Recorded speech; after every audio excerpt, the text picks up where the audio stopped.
y se ve. Conéctese con el Facebook Live de W Radio Colombia. Sigue la W.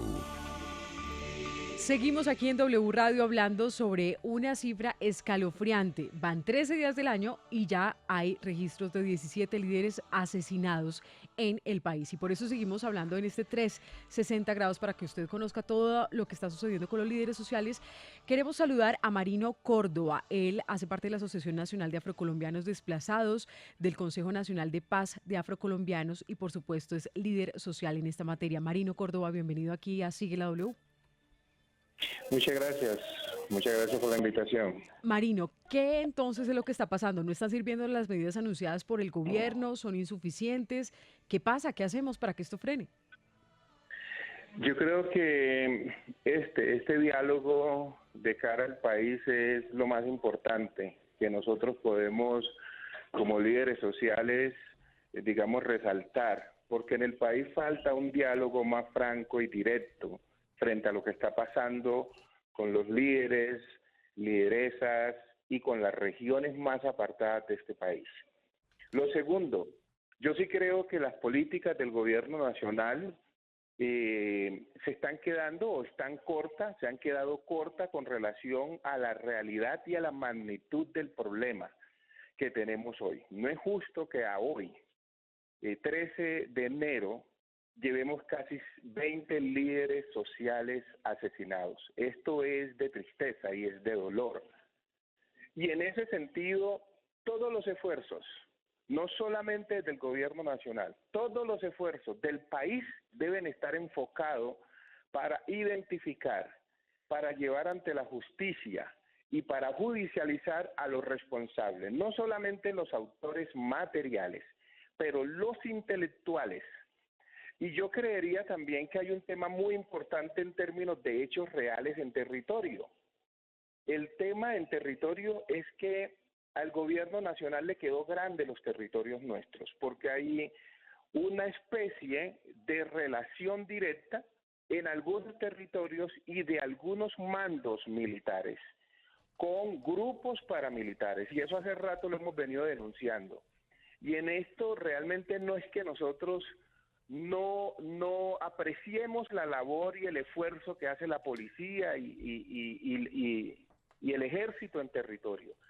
Creemos que hay hombres y mujeres, hombres de la fuerza pública comprometidos con su deber constitucional de garantizar el derecho a la vida de todos los ciudadanos, pero hay otros que realmente se han dejado llevar o han sido coaptados por actores armados, especialmente grupos paramilitares, y están permitiendo el incremento de la fuerza de los paramilitares en esos territorios y están permitiendo que estos abusen de la población civil. Sí. Y ese es un tema en el cual el país debe darse un debate. Nosotros rechazamos este tipo de actitudes, pero por supuesto también rechazamos las acciones de los grupos armados como la guerrilla, el ELN, las disidencias, que quieren convertir nuestro territorio y nuestras comunidades, nuestros jóvenes, en botín de guerra, porque además son nuestros jóvenes quienes pelean hoy esta guerra. Sí, Marino, ¿qué hacer entonces? ¿Falta más pie de fuerza? ¿Falta mayor presencia de la Fiscalía? ¿Falta mayores alertas tempranas? ¿Falta más personal de la UNP? ¿Qué falta? Realmente lo que falta es, digamos, generar un diálogo más con las comunidades, pero también que la fuerza pública se comprometa en estas regiones del país en ser garante de la vida de los ciudadanos y no permitir el acceso o la connivencia con grupos armados que son los que están causando este tipo de situaciones. Mire, nosotros tuvimos el 8 de enero la sección de la Comisión Nacional de Garantías de Seguridad. Yo estuve en esa reunión, estuvimos con Leiner y otros líderes, y ahí escuchamos, digamos, los informes del gobierno nacional frente a los asesinatos de líderes sociales el año pasado, la política, el PAO que tiene el gobierno para seguir avanzando, y la voluntad del gobierno expresada en esa reunión de que, aunque han habido asesinatos de líderes sociales, ha habido una reducción y que la política del gobierno es llegar a cero. Yo creo que no estamos en una situación de mirar si ha habido una reducción en comparación a los años anteriores, que realmente ahí tenemos discrepancia, sino cómo frenar los asesinatos de líderes sociales y el respeto de las comunidades en su territorio. Y en ese sentido sí creo que debe darse un diálogo muy franco con la fuerza pública, porque en algunas regiones del país militarizadas es donde están ocurriendo estos asesinatos, esta persecución a los líderes sociales, y ahí hay también una indiferencia de otras instituciones y funcionarios frente a lo que está pasando. Ahora, frente al tema de las alertas. Sí, don Marino. Nosotros... Don Marino, pero detengámonos un segundo en la personalidad, en la identidad de los líderes. ¿Por qué? Porque uno lee los comentarios que están llegando a través de Twitter o también a través de Facebook, y muchos dicen que qué curioso, que los asesinatos de los líderes sociales ocurren precisamente en las zonas donde hay narcotráfico, que qué curioso, que los asesinatos de los líderes ocurren en las zonas en donde están las disidencias de las FARC. Para usted, ¿eso es curioso o en realidad es que los liderazgos que se ven amenazados son precisamente los que van en contravía de estrategias, ya sea de sustitución de cultivos o aquellos que van en contravía de las disidencias de las FARC? ¿Por qué razón gran parte de los líderes sociales que asesinan están precisamente en esas zonas, o donde hay cultivos de coca, o donde están las disidencias, o donde está el narco? Precisamente porque los cultivos de uso ilícito, las economías ilegales, son las que alimentan a los actores armados en estos territorios. Y cuando los líderes sociales confrontan a los actores armados, es ahí donde viene la situación de persecución, asesinato y destierro de sus propios territorios.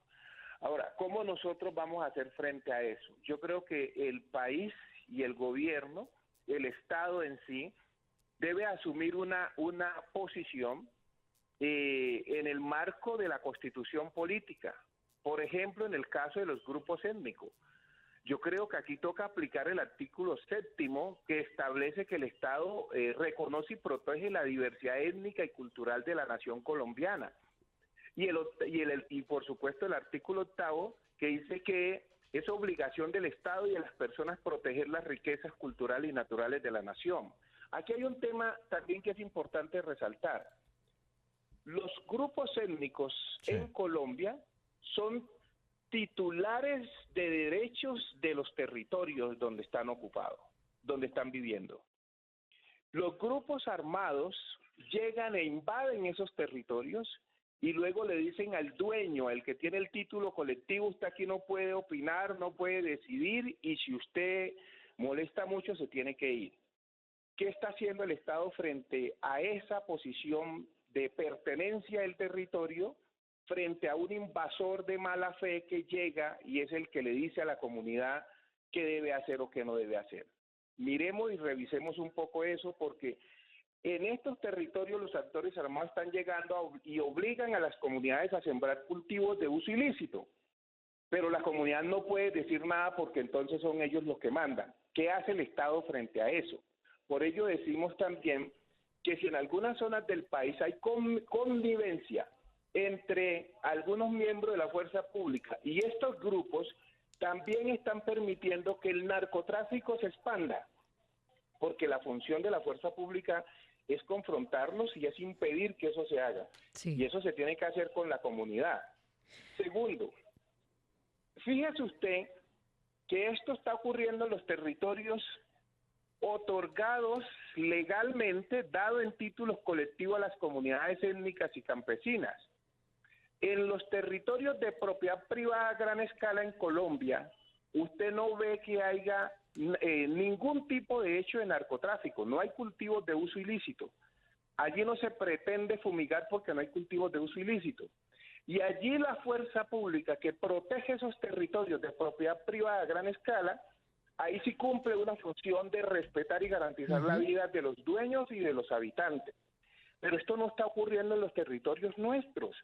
La gran pregunta es, ¿por qué no ocurre esto y por qué el Estado no garantiza el derecho de las comunidades a vivir libre de los actores armados, pero que además el Estado llegue con inversión social? No Esa es es la solamente pregunta, fuerza Marino. pública. Sí, claro, esa es la pregunta, que también el Estado se haga presente, no en el momento de la emergencia, sino con todo lo que necesita la población para garantizar su seguridad y su subsistencia digna. Pues Marino Córdoba, líder Así es. social de la Asociación Nacional de Afrocolombianos Desplazados, gracias por estar aquí en Sigla W. Muchas gracias a ustedes por la invitación. Y seguimos leyendo algunos de los comentarios que nos llegan con el numeral un líder por día, haciendo alusión a esta cifra escabrosa que presentan desde Indepaz, que señala que ya son 17 los líderes sociales asesinados en lo corrido del año 2020. Le leo algunos de los comentarios. Andrea, ¿Qué @una dice? Victorino, escribe, numeral, un líder por día. Estamos ante un genocidio social. Nuestros padres fueron testigos del exterminio de la UP. Nada pasó. ¿Qué haremos nosotros para parar esto? @Yadelis, escribe, numeral, un líder por día, vergüenza mundial. Ni en las peores dictaduras había una cifra tan grande. Otro de los comentarios que llega con este numeral. @Diego Gangalé, escribe, numeral, un líder por día, la misma cháchara. Parece que medios y gobiernos solo buscan cómo justificar las masacres en vez de buscar las soluciones para que no sigan matando a nuestro pueblo. Y otro de los comentarios que llega con este numeral, un líder por un día. Un líder por día, ¿qué digo? Numeral, un líder por día. Le leo este, de @Francisco AL, numeral, un líder por día. ¿Quién los está matando? ¿El narcotráfico y minería ilegal a través de paramilitares, Bacrim y guerrillas? ¿Qué debe hacer el Estado? Legalizar el tráfico de drogas, aumentar la presencia del ejército, atender las llamadas de seguridad en los territorios. Numeral, un líder por un día. Hay noticia precisamente con los líderes sociales. ¿Qué pasó, Mauricio? Juan Pablo, Patricia Linares, presidenta de la Jurisdicción Especial para la Paz, acaba de pronunciarse, dijo que no tiene mayor conocimiento sobre el plan para asesinar a Rodrigo Londoño Echeverry, conocido como Timochenko, y dijo que el Estado debe garantizar y proteger a los líderes sociales y defensores de derechos humanos. Es la necesidad de que el Estado colombiano, de que la sociedad colombiana en su conjunto cierre filas exigiendo la protección de la vida de todos los defensores, defensoras de derechos humanos, líderes sociales y desde luego combatientes de las FARC. Gracias, Mauricio. Desde la JEP hacen el mismo llamado. Nos vamos con otro invitado que nos va a hablar de de la situación de los líderes sociales, numeral un líder por día. Es que yo no sé por qué nos enredamos. Sí, numeral, un líder por día. por día. Y hay algo que debemos tener también presente, Juan Pablo, y es que el director de Indepaz decía que el negacionismo puede estar jugando en contra de los gobiernos, que muchos echan el agua sucia con los otros, con el que viene, con el de atrás, y que finalmente no reconocer la realidad hace que existan más dificultades. @CNK10 escribe, numeral, un líder por día. Los soldados también son líderes sociales, luchan por nuestra seguridad. La policía igualmente pelea por nosotros. Son vilipendiados, humillados.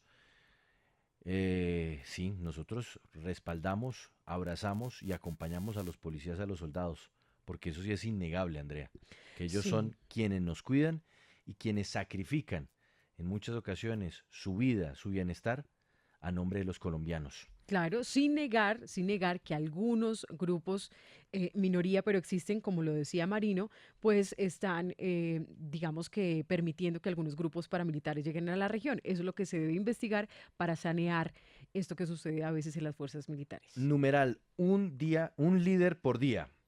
Ingrid Vergara, líder social, defensora de derechos humanos. Gracias por estar con nosotros. Bienvenida a Sigue la W.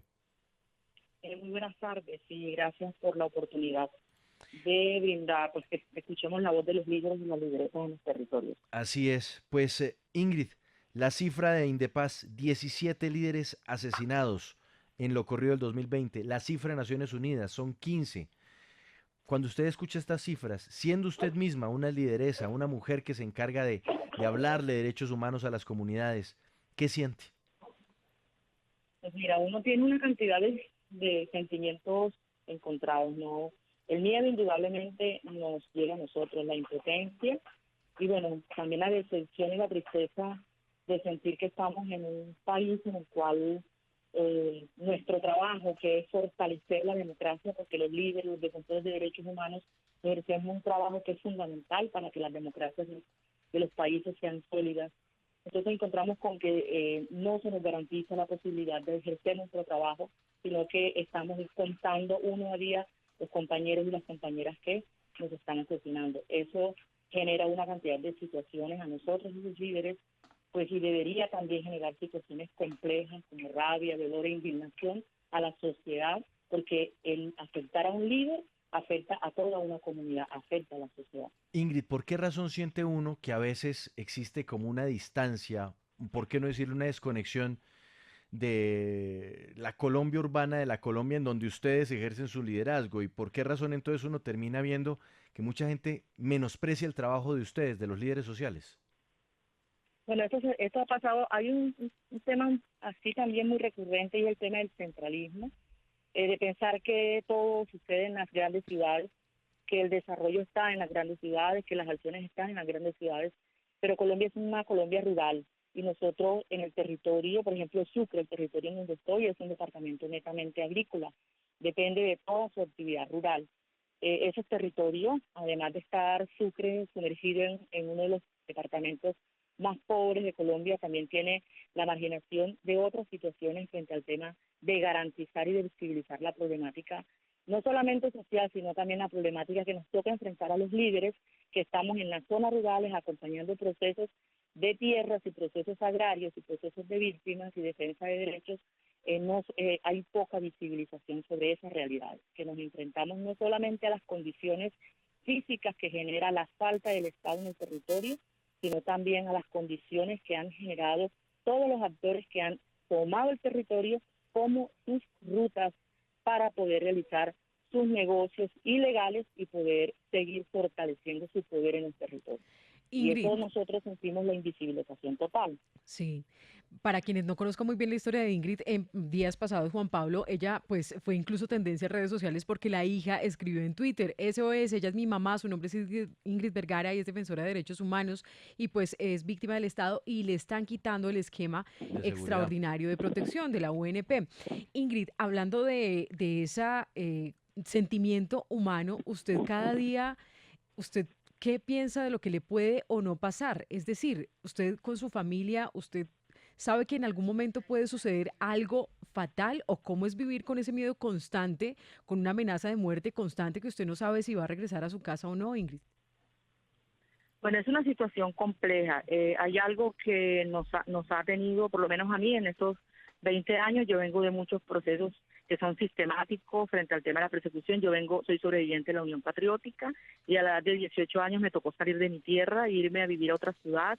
Regreso y retomo todo el trabajo de documentación de casos para el tema de género en el marco de la 975 y inicio todo ese proceso. Y han venido una otras amenazas. Indudablemente el miedo sigue siempre, el miedo siempre nos recurre a nosotros, y también el miedo de poder dejar a nuestros hijos solos, de que nuestros hijos se tengan que enfrentar a un país que no les garantiza, sino la única garantía que tienen es poder salir del territorio, y es vámonos del territorio porque no hay garantías. Eso genera mucho miedo, genera tristeza, genera dolor, porque no encontramos un Estado que proteja a su ciudadanía, no encontramos unos gobiernos que creen unas políticas públicas que garanticen el bienestar, el de sentirnos bien a los jóvenes. Mis hijos todo el tiempo están pensando constantemente en que en cualquier momento me van a pasar algo, y estos días, este mes de diciembre fue un mes bastante complicado, con situaciones que yo he denunciado de personas alrededor de mi casa, de situaciones que nos llevan concretamente a decirnos que hay plan para asesinarnos. Esa situación es compleja para los hijos, para los muchachos que en estos momentos deberían estar disfrutando su juventud y que en estos momentos deberían estar pensando en la construcción de un país mejor. Eso genera frustraciones para los jóvenes, y no solamente los hijos míos, los hijos de los otros líderes que no tienen la posibilidad ni siquiera de hacer una tendencia, porque mi hija lo hizo porque tiene el acceso a las redes, pero a los jóvenes de los campesinos y de los líderes que están mucho más allá de esa Colombia profunda, que no tienen acceso a ningún medio, ¿cómo es o sea, cómo está su trauma psicosocial, su trauma psicológico de todo el conflicto, y ver que en cualquier momento su papá o su mamá o su hermano no va a regresar? Eso debería llamar la atención a esta sociedad y debería llamar la atención al Estado, porque esta sociedad está enferma. Los jóvenes de los líderes tienen sus traumas psicosociales, nosotros tenemos nuestros traumas psicosociales de unas amenazas tras otras amenazas, y además de enfrentar, porque somos víctimas de enfrentar todo lo complejo de este país frente al tema de la impunidad. Eso genera frustraciones. Pues Ingrid, gracias por estos minutos con la W a esta hora, al mediodía, cuando sigue la W. Gracias por darnos esta perspectiva muy personal también del ser líder social, porque haciendo este ejercicio, no solamente dar las cifras, es muy bueno tratar de ver esa otra cara, y es no solamente la cara de quien está trabajando por su comunidad, sino quien está trabajando de la mano de su familia y ve cómo su familia se preocupa y ve cómo su vida se ve alterada por ejercer un liderazgo que lo único que busca es mejorar las condiciones de vida para quienes los rodean. Así Es que usted se imagina en el día a día, Juan Pablo, de verdad, bueno, me voy, no tengo esquema de protección, tengo si acaso un celular y pues miremos a ver la si buena de regreso. Dios, a la buena de Dios. Es angustioso. Es terrible. Bueno, mil gracias. Yo aprovecho para agradecerle a toda la ciudadanía. O sea, fue una campaña muy bonita que permitió también encontrar una ciudadanía en otro momento solidaria y que acompaña este proceso. Yo invito a que así como lo hicieron conmigo, lo hagan, por ejemplo, hoy con el compañero Argemiro Lara, de la finca La Europa en proceso de restitución de tierra, que tiene un esquema de protección en el cual su carro, cuando llueve, se moja más dentro que fuera. Muy bien, aquí anotamos Argemiro Lara. Muchas gracias, Sí, Ingrid, bueno. que esté bien, una feliz tarde. Bueno, gracias a ustedes, mi amor. Aquí sigue la W, le leo comentarios y no sé si usted haya visto alguno que le llame la atención. @ Luz Casal escribe, numeral, un líder por día, es una vergüenza. En Colombia no hay democracia, porque si lo hubiese, Duque ya habría dimitido. Bueno, duro. @Seneca10 escribe, numeral, un líder por día, esto no se arregla con oraciones ni con diálogo. Aquí se trata de narcotráfico, dinero, no valen las cadenas de oración. Las bandas criminales foráneas no les importa Dios ni patria ni tienen familias aquí. Numeral, un líder por día. ¿Ha visto usted alguno, Andrea? Sí, dice Marteja León. Un líder por día. Las cifras son dolorosamente escandalosas e indignantes y nada justifica los asesinatos de los líderes sociales. El gobierno indolente es responsable del resurgimiento de la violencia criminal contra quienes trabajan por la paz. Dice también Isnardo Kun. Misteriosamente estos hechos se dispararon desde que el uribismo volvió al poder. ¿Hay correlación? Bueno, dice por acá Alejandro Peñalosa, un líder por día y no pasa nada. El Estado y el gobierno no hace presencia en su territorio, zonas históricamente olvidadas y manejadas por bandidos. Numeral, un líder por día. Le leo este trino de @Alexis. Buenas tardes, país, donde van más muertos que días en el 2020. Ese está Duro. puntual y muy duro. Numeral, un líder por día. Hacemos una pausa, ya volvemos, vamos a seguir leyendo comentarios y al regresar mucho más, porque a esta hora sigue la W.